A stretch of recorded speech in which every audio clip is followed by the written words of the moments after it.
kalau turnover itu masih di 2 tahun, 3 tahun, itu masih normal. Kenapa?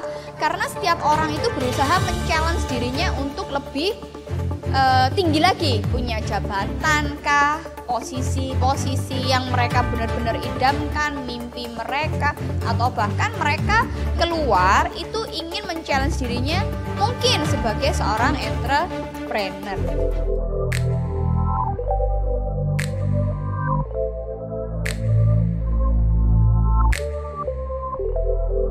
Silahkan seluruh timnya di-challenge. Boleh ini di Google Form atau boleh ini di kertas, yang semuanya boleh dikumpulkan nanti ke teman-teman. Challenge-nya adalah, alhamdulillah tulisan saya bagus. Challenge-nya adalah teman-teman tanya value. Kepoin aja, kasih 5 alasan. Ini biasanya boleh dilakukan pada waktu evaluasi ya. Kasih alasan demi apa mereka mau jadi tim teman-teman. Dalam artian demi apa mereka mau kerja di tempat teman-teman. Silahkan teman-teman challenge. Boleh nanti pulang dari sini boleh di challenge. Nanti dikasih kompensasi ya. Boleh teman-teman bagi 5 tiket gratis nonton 1917 misalnya ya kan. Atau nonton apa kayak yang sekarang lagi kekinian, ngeluarin duit dikit tapi teman-teman bisa memvalidasi. Ini buat mengurangi turnover, untuk teman-teman tahu sebenarnya mereka into it nggak sama pekerjaan yang dijalankan. Nanti dari jawaban ini teman-teman akan melakukan next validasi dengan menggolongkan keresahan mereka apa yang sebenarnya mereka tidak mau mengungkapkan. Biasanya ini dilakukan oleh tim HR. Ada beberapa hal-hal yang berhubungan dengan privacy juga yang teman-teman harus tetap keep itu untuk tidak bocor dan dijadikan bahan gibah gitu ya. Karena semua orang dalam satu ranah pekerjaan itu memiliki alasan sendiri-sendiri. Demi apa saya bekerja di sana? Karena di sini ini kan manajernya selebgram, ya pansos lah, gitu. Macem-macem, gitu.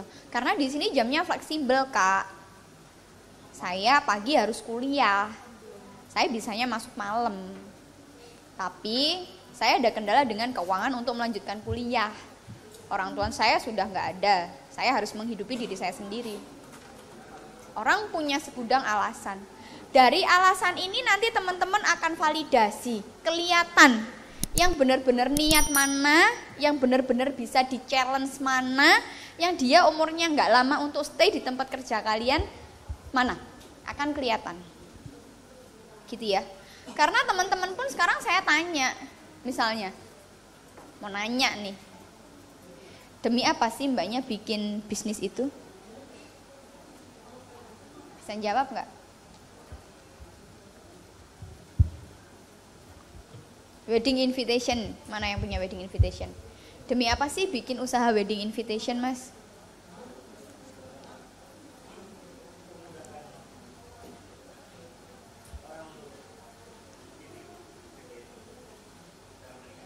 Oke. Masih butuh waktu ngejawab. Oke? So, teman-teman semua yang ada di ruangan ini, teman-teman kayaknya butuh kaca lagi. Silahkan teman-teman mengaca, apakah teman-teman juga into it? Demi apa saya membangun bisnis saya sendiri? Selama teman-teman bisa menjawab dengan lancar dalam satu phrase atau satu paragraf yang benar-benar teman-teman bisa memahami dan bisa menceritakan, teman-teman nanti akan bisa menularkan energi itu ke stafnya. Contoh misalnya saya ditanya, Mbak Nin kerjanya di mana? Oh saya bekerja di Ngalup. Ngalup itu apa sih? Ruang kerja bersama untuk teman-teman yang berada di industri kreatif dan digital di Kota Malang. Kita hubnya, kita wadahnya. Oh gitu, jadi tempatnya orang-orang produktif dong? Iya benar, lancar saya jawab. Karena saya into it banget. Dari situ saya akan nge-breakdown visi, misi dan semuanya. Nah, Kalau teman-teman sendiri masih susah untuk menerjemahkan itu yang akan jadi koreksi. Bisa jadi timnya juga kesulitan. Ya pokoknya kan saya itu operator mbak, tugasnya itu ya saya kerjain. Wes selesai. Demi gaji. Misalnya, demi liburan tiap bulan. Misalnya, alasan macam-macam. Gitu ya, ini bisa jadi saringan untuk teman-teman mengurangi turnover-nya. Di breakdown dulu, divalidasi dulu. So, untuk teman-teman yang berada di posisi HR atau owner, founder yang berhubungan langsung sama timnya, jangan bermain asumsi, apalagi karena bisikan-bisikan para penjilat yang ingin menjatuhkan teman-teman yang lain. Yang fair ya. Kalau mau validasi, mending benar-benar dievaluasi, dikasih challenge-challenge Google Form lah. Terus misalnya boleh dikasih teman siapa yang paling suka ngebantu, paling suka nge-support, kayak gitu-gitu. Ada challenge-challenge kayak gitu. Soalnya yang sering terjadi adalah teman-teman di usia milenial, geng-gengan itu tidak bisa dihindarkan. Dan dalam satu geng-gengan, kalau gengnya luar biasa, sudah lama bisa mempengaruhi founder, selesai. Dan itu sering terjadi. Jadi teman-teman yang masih baru, yang benar-benar dia niat mau berkembang, bisa membantu scale up perusahaannya, justru dia yang harus keluar. Karena apa? Karena kegibahan yang hakiki tadi. Toxic kalau saya bilang, ya. Toxic people. Nah, ini yang harus dihilangkan. Buang segera. Saya meleverage ponakan saya ya untuk di Ngaluk Coworking Space. Dia punya kelebihan fotografi, satu, perempuan. Dia pintar di wording untuk social media, engagementnya bagus. Tapi dia ini tipe orang yang manipulatif. Ponakan saya sendiri. Saya memvalidasi selama 3 bulan. Yang pada akhirnya saya keluarkan. Mengorbankan satu orang untuk keselamatan jiwa yang lain itu lebih baik daripada satu ulet ngerogotin buah yang lainnya habis. Jadi toksik-toksik itu mending dibuang aja. Dan ini banyak terjadi di milenial. Karena apa? Karena kegibahan yang hakiki. Teman-teman tolong misalnya nanti di dalam satu timnya sudah terindikasi adanya grup di dalam grup di dalam grup, itu segera dirapikan, dievaluasi. Jangan dibiarkan. Gitu ya.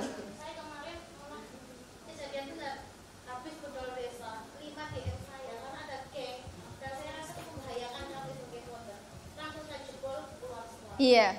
Ini tim saya diajak ke sini, itu memang tim baru semua dan memang mau saya dulu seperti ini. Iya, boleh. Ada satu cerita waktu tahun kemarin saya mendatangi acaranya Pak Dahlan Iskan. Dia bercerita, dia mengundang salah satu owner dari kopi kapal api. Beliau usianya kayaknya udah di atas 70 tahun gitu ya. Mereka menceritakan tentang pengalaman kapal api. Ada yang tahu Excelsior itu punyanya kapal api? Jadi Excelsior itu produk premiumnya dari kapal api. Gitu ya teman-teman ya. Excelsior terbentuk itu karena apa? Teman-teman tahu? Bedol desa sebanyak 172 level manajer dari kapal api. Bedol desanya 172 orang. Yang mereka itu ternyata divalidasi sebagai toksik.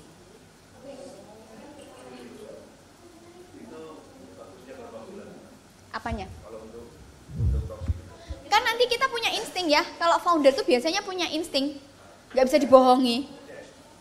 Saya udah ada insting kayak gitu. Terus validasi atau validasi satu atau divalidasi dulu. Perlu data-data. Ya. Kalau saya biasanya 2 sampai 3 kali ya. Sama kalau kelihatan siapapun yang terindikasi toksik, dia dikasih challenge aja. Dikasih challenge yang misalnya itu KPI yang benar-benar bisa reaching out untuk bisa scaling up bisnis atau apa. Kayak gitu. Karena bisa jadi insting kita juga salah. Insting kita salah karena apa? Karena terinfluence oleh suara-suara bisikan setan itu loh. Kan setan zaman now kan cantik-cantik, manis-manis, luar biasa ya. Gitu. Jadi divalidasi dulu, jangan butuh data, jangan main asumsi ya. Saya pun sama tim saya selalu membiasakan bahwa kalau mau ngomong sama saya based on data. Kalau kalian mau perang, nggak bawa senjata, lah itu mau mati bunuh diri apa gimana? Gitu. Jadi kalau biasakan teman-teman nanti pada waktu siapa mau ngajakin ngobrol, itu jangan dimanjakan dengan ya udah kita sharing. Awalnya sharing, hibah itu sebenarnya. Teman-teman nggak rasa. Jadi kalau misalnya benar-benar mau sharing atau discuss, itu biasakan dengan data. Mbak, sebanyak sekian dari apa yang saya kerjakan, kurang lebih sekian persen yang telah berhasil untuk ini. Aku loss sebanyak sekian karena alasan 1, 2, 3, 4, 5. Biasakan ngomong kayak gitu. Timnya dibiasakan kayak gitu. Ya aku nggak tahu, kira-kira kayak gitu sih. Mungkin ya, kalau sudah mulai kayaknya, mungkin kira-kira belum. Ini harus benar-benar divalidasi ya teman-teman ya. Jadi benar-benar biasakan tim itu ngobrolnya itu based on data. Gitu. Jadi kalau misalnya mereka udah mulai yang ya kayaknya gitu, ya sih katanya, lah ini calon ini, katanya dia loh, gitu, katanya gitu. Jadi insting kita tuh juga nanti akan terbiasa. Kalau orang ini ngomongnya nggak by data, teman-teman sudah akan ngerti gitu, harus menyelidikinya kemana. Ini biar teman-teman nggak salah ya, jangan sampai salah memecat orang karena asumsi.